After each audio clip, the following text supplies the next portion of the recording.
when you think about alcohol and drugs so much that it consumes your every thought, you don't consider anybody else. When you're that deep in addiction, you don't care what anybody else does, how they act, or how you make them feel. You just need your fix. And I remember her leaving, and it's the house I'm in right now. And as soon as she left, I waited about 10 minutes and I got up from the couch. I was lying down. I got up from the couch. And as soon as I stood up, Ryan, I hit the floor and passed right out.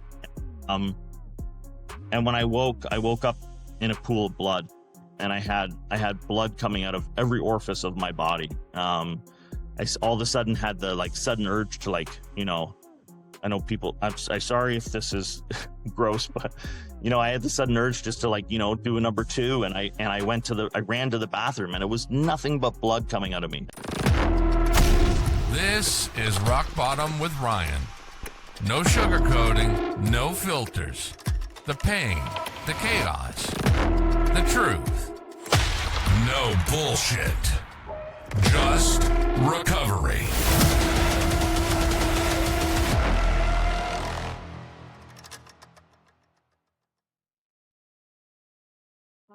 This episode is brought to you by SoberStrong Apparel. SoberStrong Apparel makes heavyweight premium gear for people who take sobriety seriously. 10% of every order goes back to recovery centers. SoberStrong also runs an impact sponsorship program that puts gear directly into facilities for people just starting out. If you're sober or sober curious, check out SoberStrongApparel.com. Grab some gear, stay sober, stay true, rep the crew. Also, use the code ROCKBOTTOM at checkout for an additional 10% off. That's ROCKBOTTOM, all capital letters, for 10% off at checkout. SoberStrongApparel.com. Love this brand, love the company, love what it stands for. I wear it each and every day. Clothing is stylish, it's good quality, it's definitely worth it. Give it a look, SoberStrongApparel.com. Thanks for watching this episode. Enjoy the show. All right, welcome to another episode of Rock Bottom with Ryan. I'm here with my guest today, Doug Matthews. Doug, how you doing? Good. How are you, Ryan? Doing well. So this is being a recovery podcast. We're just going to kind of go into a few subjects related to your recovery and kind of what you went through during your addiction. And first and foremost, what's your sober date? My sober date's March 14th, 2016. Wow. So you're going on 10 years. That's Yep. incredible. Congratulations. Yeah. Thanks, man. What was your drink or drug of choice? Everything. I was mainly just alcohol and opioids, and that was every day. Towards the end of my addiction, I was, I don't know if you have them in the States, but there's a back pill here in Canada, like a muscle relaxant. It's called Robaxacet, and they have extra strength and platinum. And platinum is knock a freaking horse out. And I was taking anywhere between 50 to 60 of those a night. And then I was doing opioids and alcohol on top of all of that. The main thing is I don't even know how I'm sitting here with you right now today. That is incredible. Yeah. I mean, not only just taking painkillers in general, but mixing them with alcohol is dangerous. Yeah. Yeah. Wow. So I'm kind of want to find out what kind of started leading to that. Can you kind of take me back into what childhood was like and what your parents were like and kind of how you started drinking in the first place? Sure. Yeah. Thanks, Ryan. I just want to say thanks for having me on today. It's a pleasure and an honor to be here with you. And I hope somebody gets something out of it. I grew up in Scarborough. It's a suburb of Toronto, and I was there till maybe I think 11, 12 years old. And it was a really, really kind of rough neighborhood. The funny thing was the OPP, the police services had a actual house. It was subsidized housing place, and they had a townhouse where they operated out of, because they were called to this place multiple times every day. I had an older brother who passed away 2 years ago, fentanyl overdose. He was 12 That's how years my old. sister passed. Oh, Wow. sorry to hear Yeah. that. No, I can relate. That is tough. I'm Yeah. sorry. And I got an older sister, and she was involved with prescription medication and alcohol. And I when my mother decided to move, I grew up fatherless. When my mother decided to move, we moved to Barrie, Ontario, which is about 40 minutes away from where I live currently. So I'm currently in a town called Collingwood, Ontario. It's 2 hours north of Toronto. And my real father, who I never really knew, he was a mega alcoholic.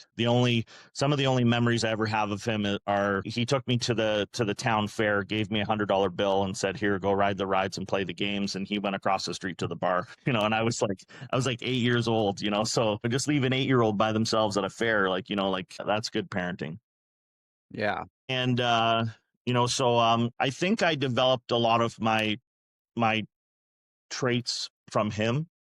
And like I said, when I moved out of Scarborough, I remember talking to him on the phone, another missed birthday, another missed, time to spend with your kid, and he canceled again for the umpteenth time. And I remember basically as a 12-year-old, like telling him to go screw himself, and I never wanted to see him again, and I hate that I did that today. I absolutely hate that.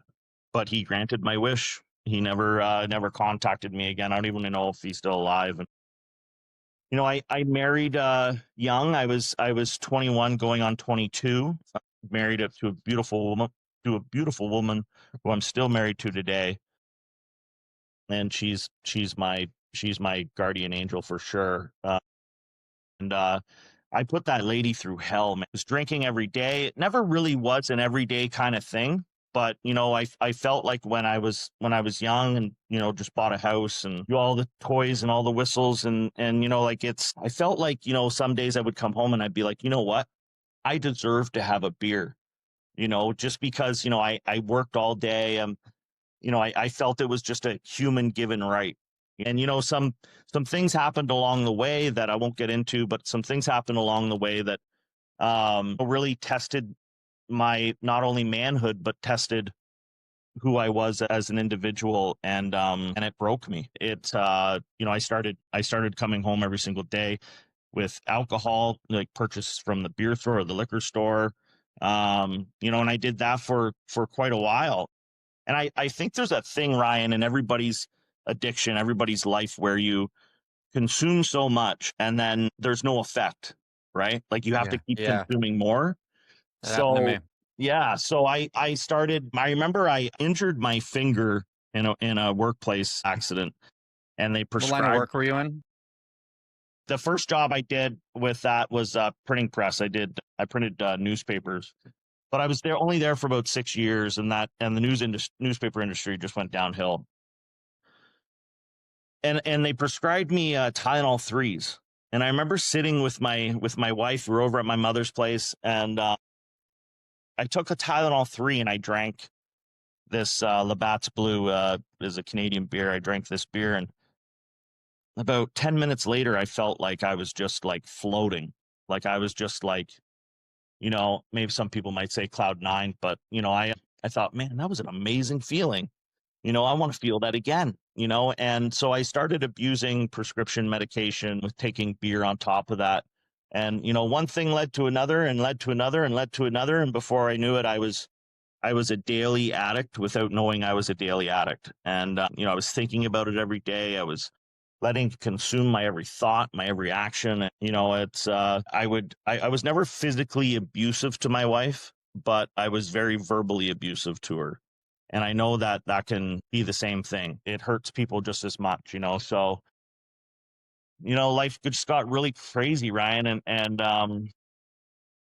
before I knew it, March 3rd, 2016, I woke up that day and I said to myself, today's the day. Today's the day I'm going to kill myself, and I did two attempts on my life that day. And the first attempt was stopped by a police officer.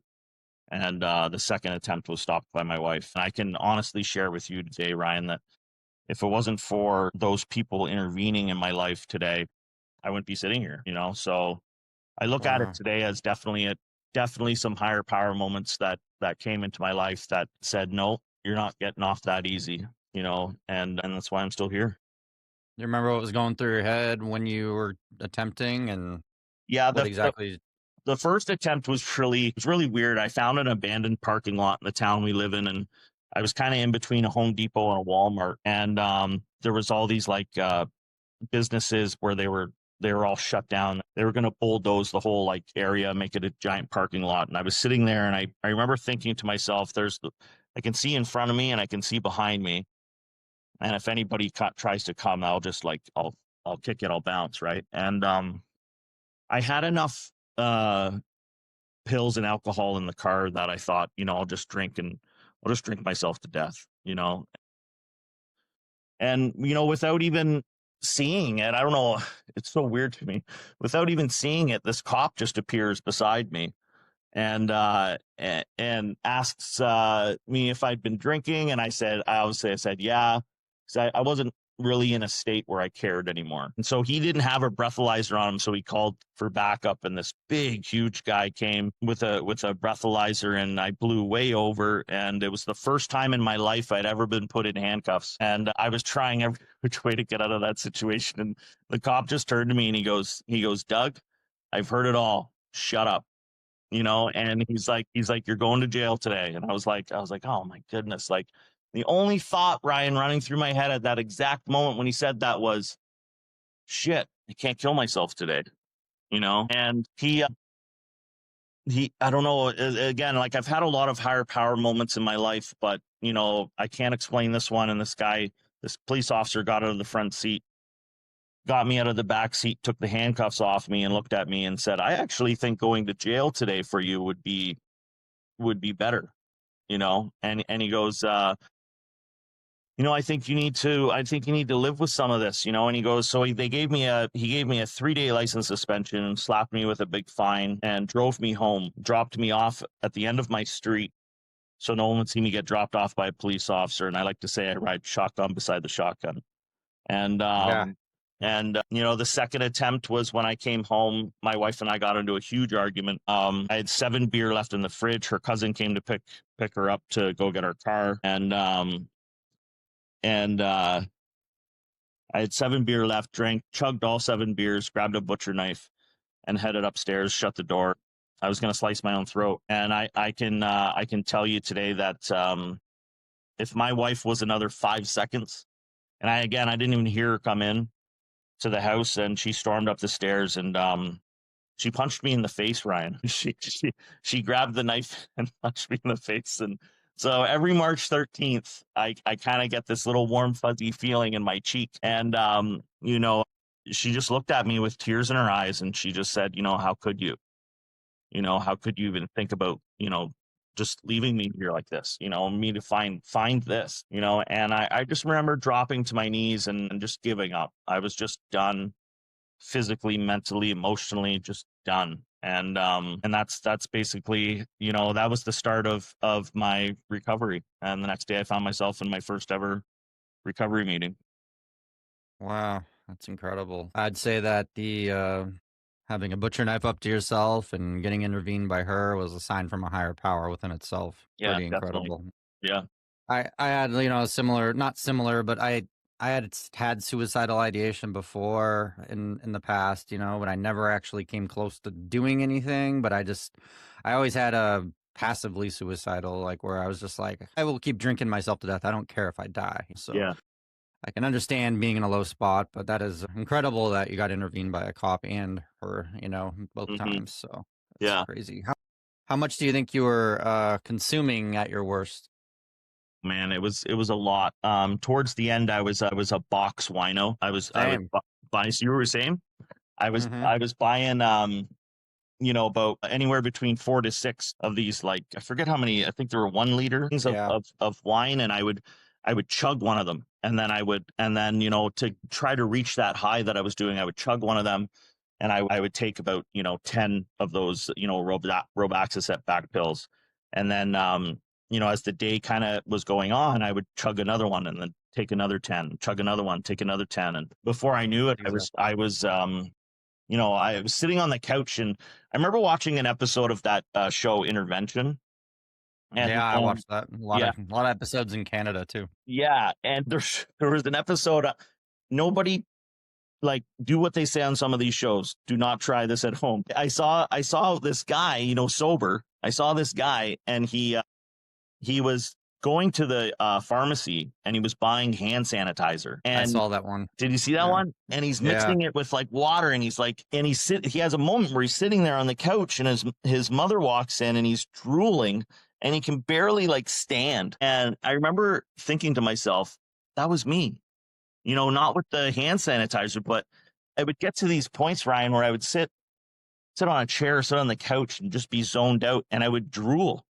Yeah. Like all on my shirt, and my wife would come in, and when they say, when you hear people say, and they're like, nobody knew I was drinking, nobody knew I was like, high or anything Yeah. like that. They knew. You They look knew. back and you're like, that was pretty obvious. Yeah. Yeah.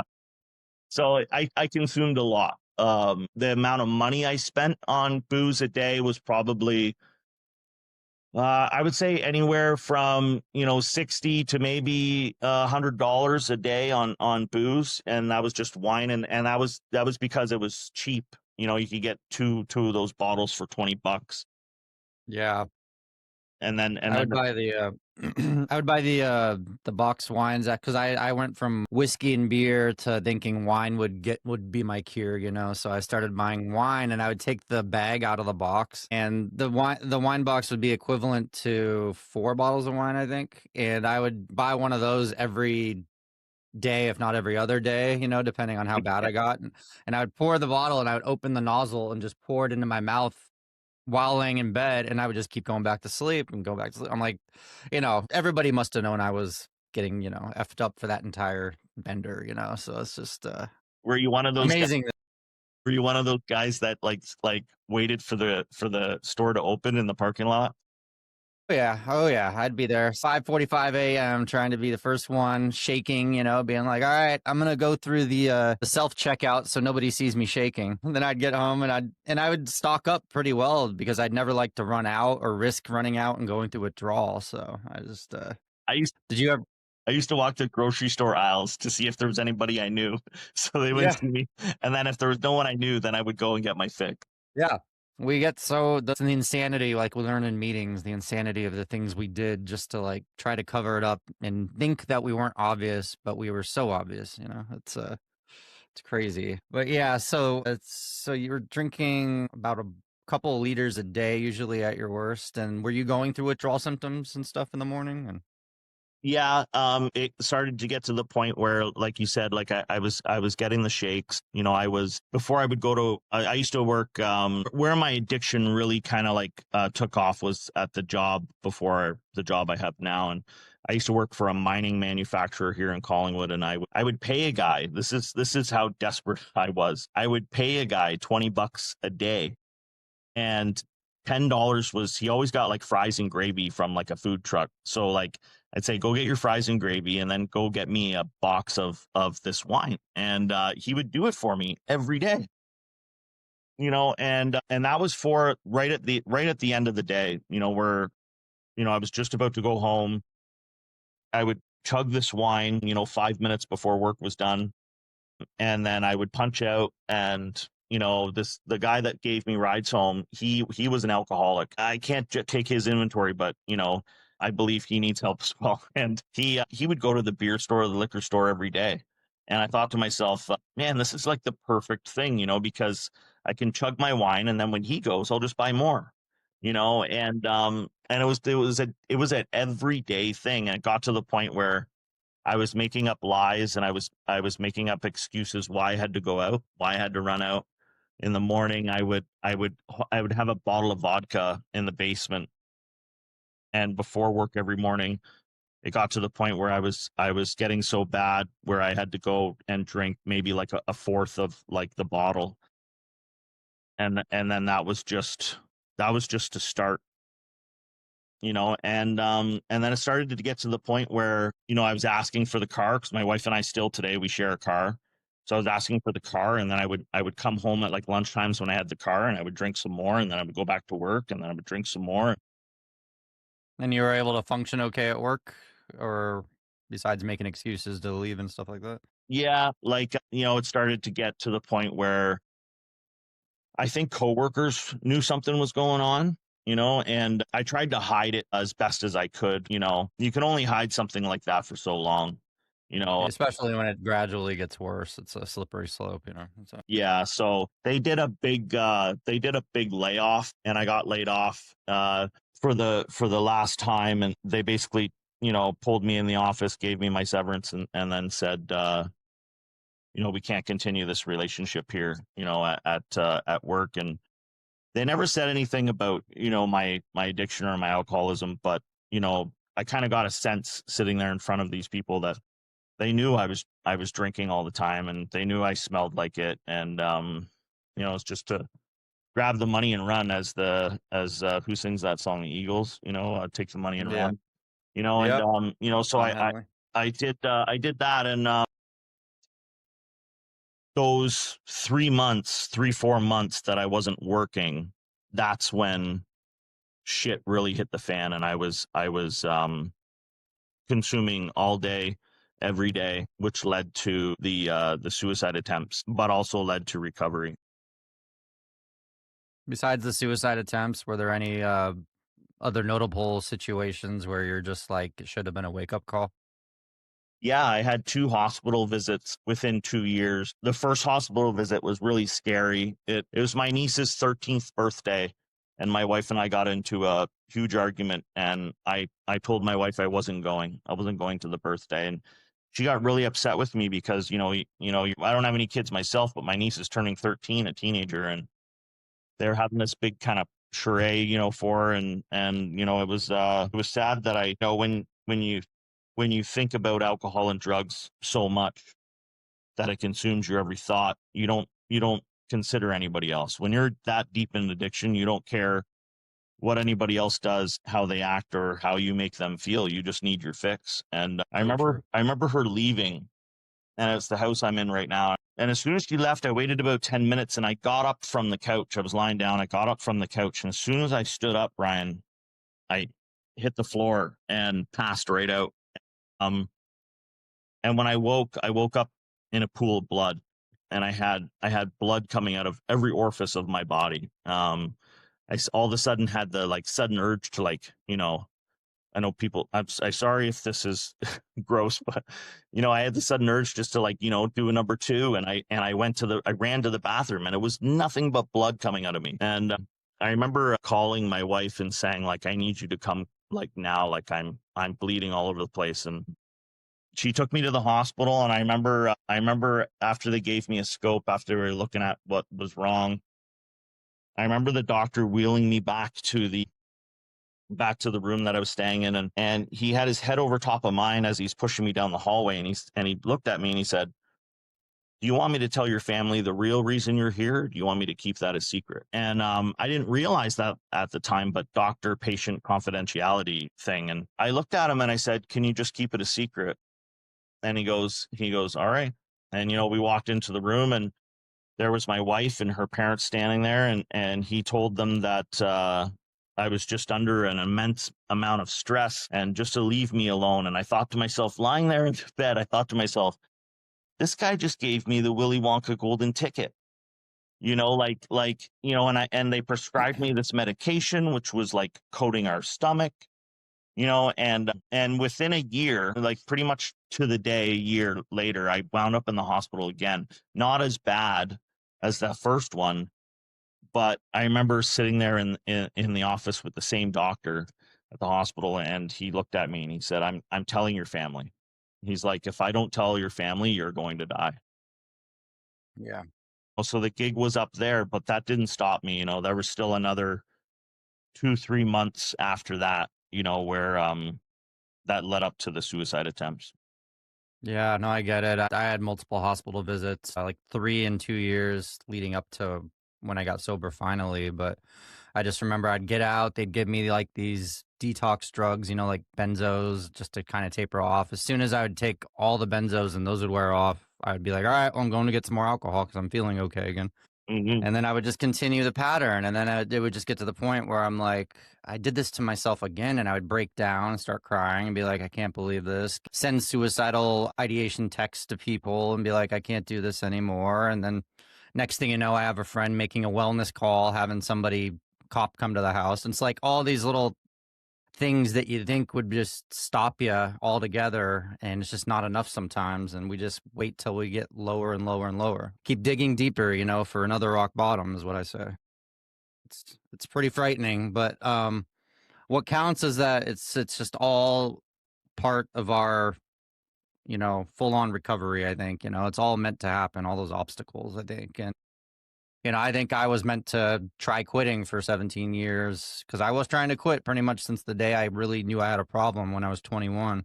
Just kept trying to quit, and every time I thought, hey, I'm going to get it under control, or I'm going to be a normal drinker or whatever, and it just never worked. And it's better late than never. Of course, I wish those changes happened, years and years ago, but it just doesn't work that way for us. But I mean, it's just as long as we get sober in the long run. But enough of my rambling. So you start going to recovery related meetings and all that. And how did things start to improve right off the bat when you got sober finally after that suicide attempt and you got intervened? And how did things start to improve? Was it pretty difficult at first? Did you have what else did you do? Yeah, it was difficult. The first year I was in recovery, I tried every which way to get out of the situation I was in. I didn't want to be in recovery. And I don't know anybody who honestly does when they first start off. Like, you know what I mean? Like, you hear those sayings all the time from the old timers, right? Like, they're like, I didn't come into recovery because, I was having the best day of my life. You go to those meetings, you go to those places because your life is falling apart, and that's the last resort. Nobody comes in on a winning streak, as they Yeah, say. they say that. Nobody goes in on a winning streak. I remember going to my first meeting, which is in a town 5 minutes away from me called it's called Nottawa, Nott, AWA, I believe, or maybe I don't know. They had a Monday night Easy Does It group, it was called, and I thought, my wife drove me to the meeting, and I thought, I'll wait 5 minutes, 10 minutes while everybody goes inside, and then I'll because in my mind, I envisioned just a stack of, rows of chairs, and I'll sit at the back of the room and not whatever. And I walked in, and unbeknownst to me, there was, when I walked in, I became the center of attention, and everybody just turned and looked at me, and they were sitting in a circle. And I was, first step meeting. Yeah. And there was, they were talking about tradition 10 and step 7. And it got through about 4 or 5 shares, and a guy by the name of Darby, who's no longer with us, he passed away with, I believe, 46 years. And he looked at the chairperson, stood up, looked at the chairperson, and said, "This guy's dying and has no idea what the hell you people are talking about. Can we please focus on, the first step?" And all of a sudden I started to relate a little more to other people's stories and stuff. And the funny thing is when you're a newcomer and you're the only newcomer in the meeting that night, everybody looks at you when they share. Everybody wants to drill across their point, and there was a gentleman by the name of Otto, who also is no longer with us. And Otto died with a lot of years of recovery. I can't remember how many years, but he was famous for doing the chips at every single meeting he went to because of his profession. He would sit at the front of the room. He was a professional auctioneer. So he would sit at the front of the room and he'd be like, anybody got 7 months, 7 months, 7 months, how about a 6, gonna get a 5, 5, 5, anybody get a 5, and you go down the list, and I'm sitting there first meeting going, what is happening? Like, what is going on? And, I grew up in a non-religious home, didn't even know the Lord's Prayer, right? And, I had a person on each side of me, grab my hands, and in my mind, they're doing this chant, and they're saying the Lord's Prayer, but I have no idea it's the Lord's Prayer. And all that was running through my head at that exact moment was, if they bring a goat up from the basement to sacrifice, like yeah, it seems so cult-like at first sometimes. Right? So the guy, Otto, said to me after the meeting, he said, "Son, if you keep going to meetings and you keep doing what these people are telling you to do, you'll have riches beyond your wildest dreams."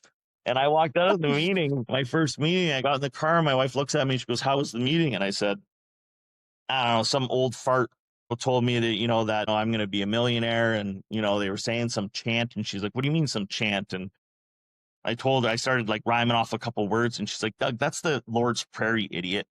And I was like, and I said, well, I don't think I'm going to go back to that meeting. And she goes, well, guess what? There's another meeting tomorrow night in a different place. And, we're going to take you to that one. And after that meeting, I said the same thing. I don't think I want to go to that meeting. And my wife's a school teacher, and she looked at me and she said, Doug, you're going to run out of meetings to go to if you keep up this attitude. Right. And so I did the 90 and 90, whatever they recommended. Yep. And I was doing meetings, every day, sometimes twice a day. And I don't know when it kind of clicked in, Ryan, that maybe I should stay. Maybe my life is better off with recovery in it. But it was definitely after my first year of recovery. It didn't really kind of come to me, right at the beginning, like right at once. Yeah, no, that's incredible. So you did this without physically going to treatment or anything like that? Yeah, I didn't go to treatment. I've spoken at lots of treatment centers. And I don't, um if somebody wants to go to treatment, by all means go to treatment. I'm not going to tell you not to. Uh, I think people can decide for themselves whether or not they want treatment or want to just give, the recovery rooms a try at first, but I seem to have been one of the lucky ones that got it kind of like, right off the stop, kind of like, I remember I think it was day 3 or 4 sober, and I got really bad. I thought I was having like, I thought I was going to die. Actually, I thought I was having like alcohol, what do they call it? Like dependency, like I started to get the shakes really bad, and then I started to like, do a little bit of like hallucinating, like, and I started to think like, oh, is there somebody watching me? And I would look out the windows like 25 times, in 10 minutes. And I remember making a coffee, and I put the spoon in the sugar, and by the time I got to my coffee mug, there was no sugar in the spoon. Like my whole arm was like this, Yeah. and I thought, what the hell is going on? And it was my body just telling me, you need alcohol, you need drugs, you need, anything to take that edge off. And I got sweats really bad. I was sleeping like all day. I was just not wanting to be a part of life. So I can't tell you the exact day or time, when life started to kind of change for me, or like maybe I enjoyed going through this, but I think it was about after a year. Yeah. Well, that's incredible. Yeah, for me, I mean, I did go to treatment, and as things started to get easier after like the first couple of weeks, easier, but like as far as mentally, but the physical withdrawals went away pretty fast because I had medication and all that. But yeah, I would say, 6 months in or something like that is when I really started to come to my senses and really start to embrace everything again. And but yeah, it's a process for sure, especially those shakes. I recall at my worst, I'd wake up and I would chug, about a bottle's worth of wine, and I still would be shaking to the point where I would need like a straw, or like if I couldn't get the nozzle up to me, I would have to like figure out another way to consume it. It was just like, it got frustrating, but it's just nice, when you wake up nowadays and you don't have to worry about any of that. Yeah, for sure. And your wife stuck by you through all of that, and how are you guys doing now? I don't know how she stuck by. She's the strongest person I've known in my whole entire life, and she has the biggest heart. And like I said, Sounds like a saint. yeah, and I put that woman through hell, man. I put her family through hell. And I remember I was about 6 months sober, and I did something you should never do. I looked at her phone, and there was a text message from a friend of hers, and the friend said to her, why don't you just leave him? Like, why are you staying? And so that caused another argument. I brought it up to her, and I said, like, I kind of said, like, if you want to leave, then, just leave. If everybody thinks I'm a failure and I'm a loser, then why are you hanging around me? You know what I mean? Like, why are you putting yourself through this? And I remember exactly what she said to me at that time. And she said it with like tears in her eyes. And She said, Doug, when I said all those vows all those years ago, she said, she goes, I promised for better or for worse. And she said, right now is the worst part, and hopefully we can get to the better part. And she said to me, she said, you're an amazing human being when you're sober. You're caring and you're loving and you're everything that you were when I met you, so it got really emotional there, her talking about that, and kind of like getting a little emotional right now, just thinking about it, because, I remember, I'll share this with you. I remember when it was my 1 year medallion ceremony, I remember coming down the stairs and there was a box sitting on the table, and it was this box here, and I couldn't even pronounce that word. And there was a red bow on it. And I opened up the box, and inside the box was this. My 1 year it was a watch. And Badass Belova watch. Nice. yeah, and I was like, holy moly! I'm thinking to myself, this is the most gangster blinged out thing I've ever seen. And I looked at her and I said, what did I deserve to do that? And she said nothing. She said, but we're glad you stayed sober for the year, and so this is our, kind of appreciation. And when I picked up the watch, Ryan, there was a small little hole there, and I noticed there was like some scribbling under the foam. And when I pulled the foam out, there was a note there. I don't know. Wow. It says, Doug, Time is the most important thing. Yeah, read it. Time is the most important thing in life. How you chose to spend it is up to you. Your clock starts now, Janet. Wow, that is beautiful. Yeah, and I bawled my eyes out. I went to my 1 year medallion ceremony. I had my middle niece was there. And when it comes time for you to say something to to everybody and thank them for coming and supporting you throughout the year, I couldn't say anything. My sponsor at the time, he looked at everybody and he said, if that's not gratitude, I don't know what is. And, because I was crying so much that I couldn't get out the words, and I'm a crier today. I found that out in sobriety. I'm a crier. I will cry when I hear a song. I will start to tear up when I'm watching a movie or a show and something significant happens. I cry at little kitten commercials where they're playing with the toilet paper. I'm just a crier, and so it's, my life is just, it's gotten so much better that I can't even imagine today going back to what was. It's incredible. No, it's amazing. Like, the more sober you get, the more you get in touch with your emotions, and the more you not only like get in touch with your own emotions, but you start to empathize with other people more. You start to recognize their feelings, and you try to treat people better. And I'm sure your wife has noticed all those improvements, and you ended up with the Belova watch. I mean, that's pretty awesome. A clean looking watch, I have to say. I like my jewelry, so that's cool. Every March 14th, I get flooded with gifts and respect and nice comments, and I think to myself, like, I don't deserve any of this, and other people are like, no, you've worked hard, man. You've worked hard to be where you are today, and I think every addict, if you're sober today, if you're trying to fight just one more day to kind of stay sober and stay clean, you're a miracle. You're where you should be, and things are happening for you because it's only making you stronger in the end. Yeah, no, I like that. That's a good quote, honestly. So what is, I kind of get the idea of what 24 hours looked like during your addiction. What's your day look like now on a regular basis, and how do you stay sober and stay strong? And have you ever had any weak moments where you thought about going back? Absolutely. I just had one of the worst summers of my sobriety. I had to leave my job that I was at because of mental health.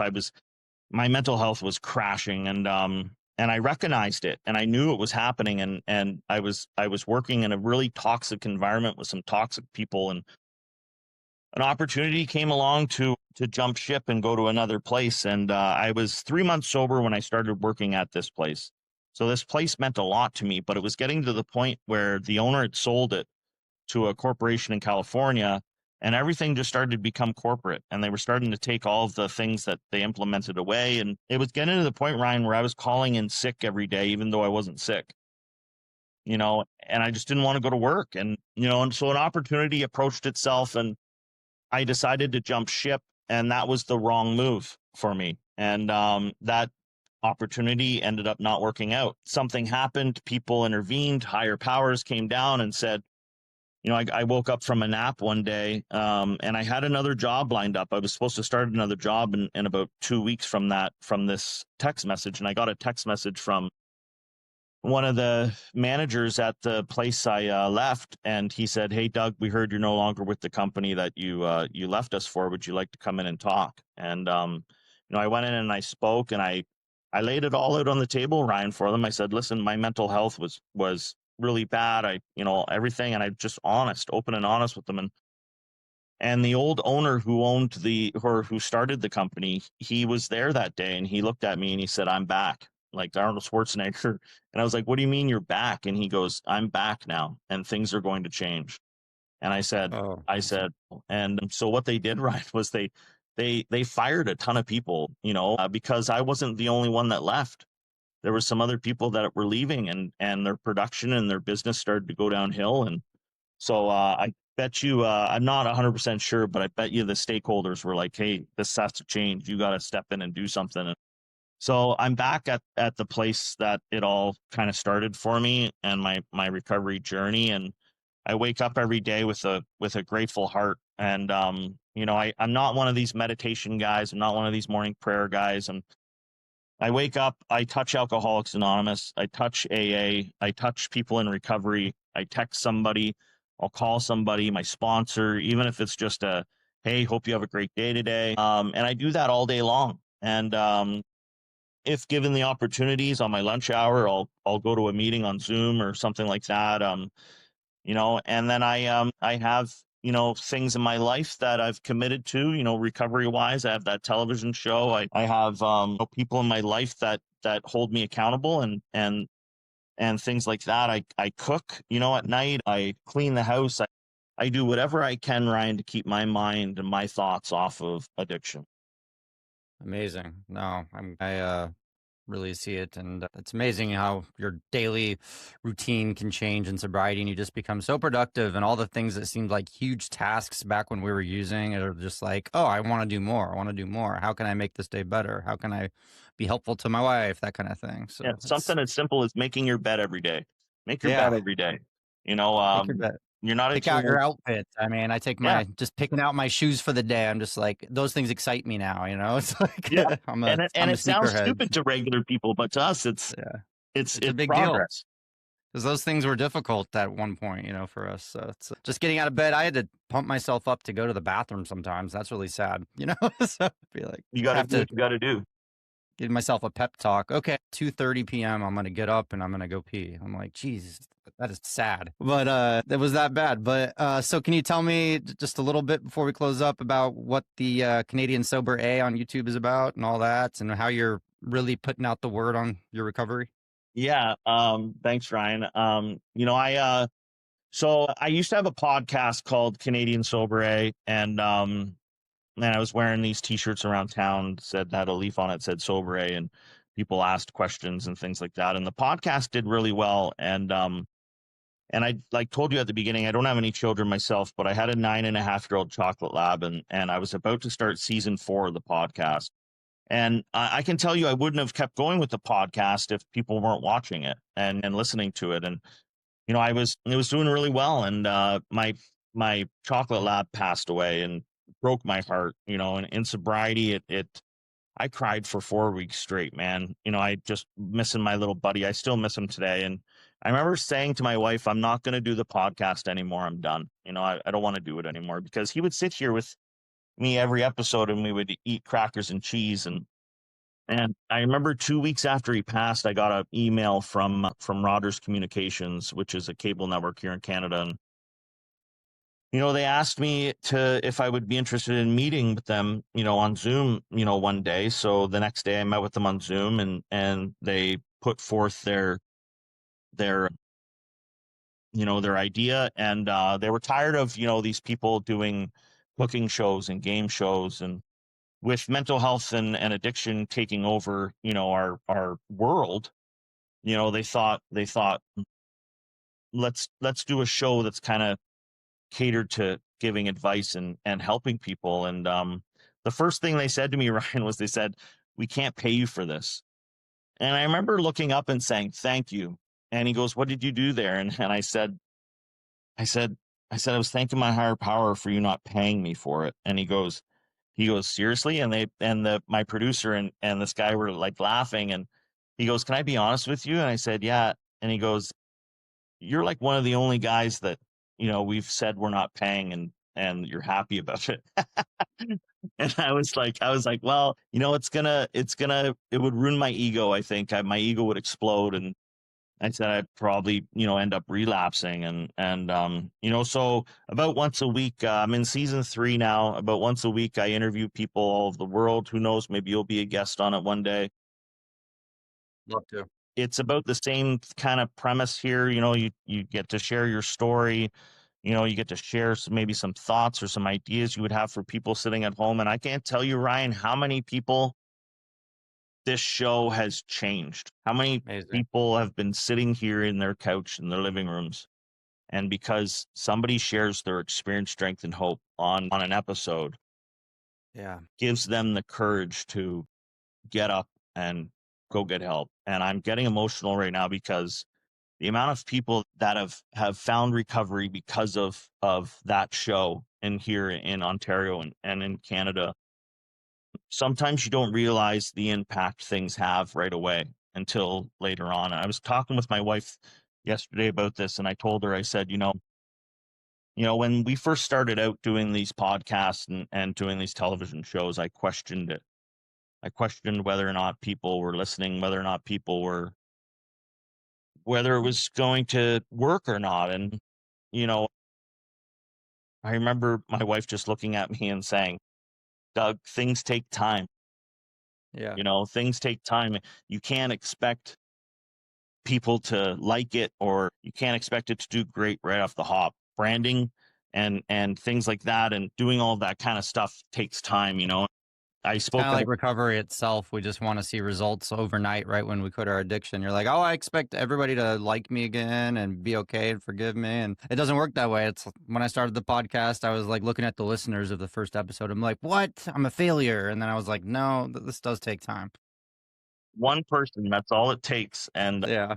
to make everything worthwhile, I was speaking at a 5-year medallion and CA meeting with my sponsor, and the lady asked me to share my story there. And I remember towards the end of the share, I shared that I had the show, and there was 2 people sitting in the front, and they were older people. And the lady clapped her hands and pointed at me, and she said, "I knew I freaking knew you."